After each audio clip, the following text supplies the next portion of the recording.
Flowers of happiness will bloom. And today's story is number 3,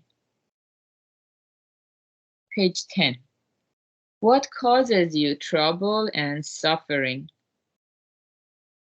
When the cause is clear, a solution to your problems is in sight. When at the age of 35, Shakyamuni attained enlightenment, he stated, "Life is suffering." Sometimes people think about someone else. Oh, he seems so happy, completely without troubles. But Shakyamuni would say, even someone like that is in fact suffering. There is not a single person who does not suffer in some way. I often get questions about various problems via my blog and my email newsletter.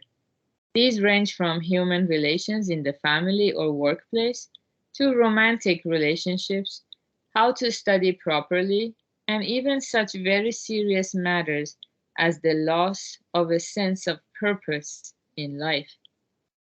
Listening to the problems these people present to me, I have learned something, which is that if you have a clear idea of why you are unhappy, most of that unhappiness can be resolved. On the other hand, if you don't know why you are unhappy, then you tend to become unnecessarily anxious, prone to anger, and given to blowing problems out of proportion. If, for example, you don't understand what is wrong with you when you are feeling unwell, you will feel more and more anxious. You'll keep wondering if it isn't some really serious illness. But if you go to the hospital for diagnosis and are told that it is a case of gastritis, you won't need to worry any longer about what it might be. All you need to do is have the condition treated. If, as you listen to what he or she has to say, you can determine just what the person is worried about, the way to a solution of the problem often becomes clear. For example, the mother of a third-year student in middle school explained that her son had been avoiding school recently. I visited their home and was able to talk to the boy.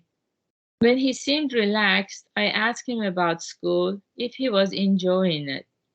"Not really," he said in a faint voice. "I see, but I'm sure not everything is boring to you. There must be some things you like." "I like the student club I belong to." "You do? What club is that?" "I see, yes, that sounds like fun. So, what is it that you dislike?" "Math." It turned out that the boy wasn't good at mathematics and couldn't understand what was going on in class. That's why he didn't want to go to school. He had a problem with fractions in particular. He ought to have mastered them in grade school, but had entered middle school without ever learning how to handle them, and he was too embarrassed to discuss this with anyone. "Well, then, it's not school itself that you dislike, it's math.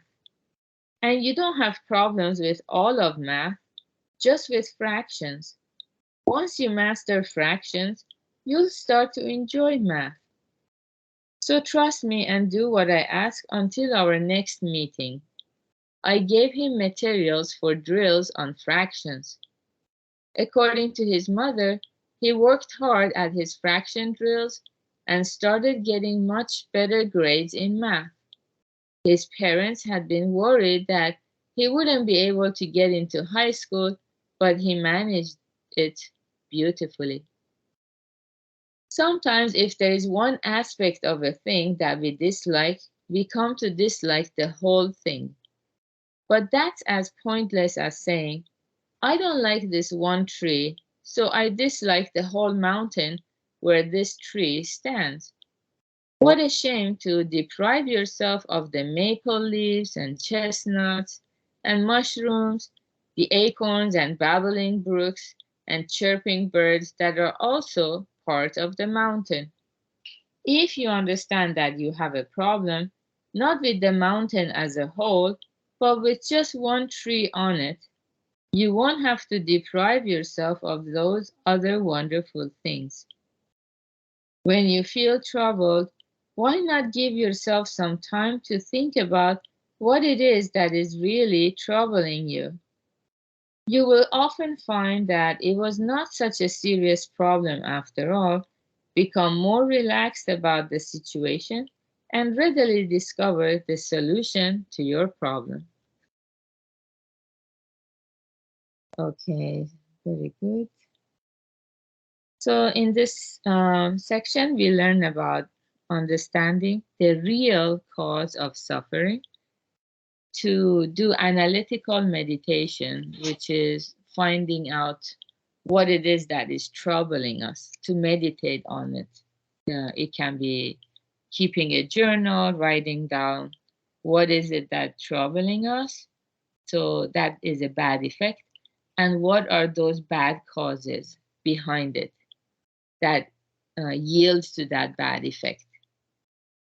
So in this case, for example, the boy began to dislike school, but through this kind of taking the time to slow down and help the boy to analyze the situation. So it was obvious that it's not the school that he dislikes, but just that math class. So you narrow it down, then it's more manageable to focus on and remove the bad cause. And it was not everything about math. Maybe he liked some classmates in the math class. Maybe he liked how the teacher, dressed. There were many good things about the math class, but he focused on just not liking it. But as a matter of fact, it was just fractions. So the more specifically we can find and pinpoint that cause, the more um, triumphant we're gonna feel as we tackle that issue. Yeah, so that's what it boils down to. Every day we are given many, many, many scenarios of things that don't work out too well for us. Instead of getting frustrated, we can look at it as an opportunity coming our way to deepen our understanding of the law of cause and effect. So we can be grateful even to the struggles that come our way. And if we understand the law of cause and effect deeply, there is no way we don't find happiness. Yeah, so that's the beauty of understanding Buddhism and the foundation of Buddhism, which is the law of cause and effect. So good job, everyone, for being here. Today is Saturday, so we will have Happiness Lab at 10 a.m. Pacific time, and have a beautiful start of your weekend. Bye-bye.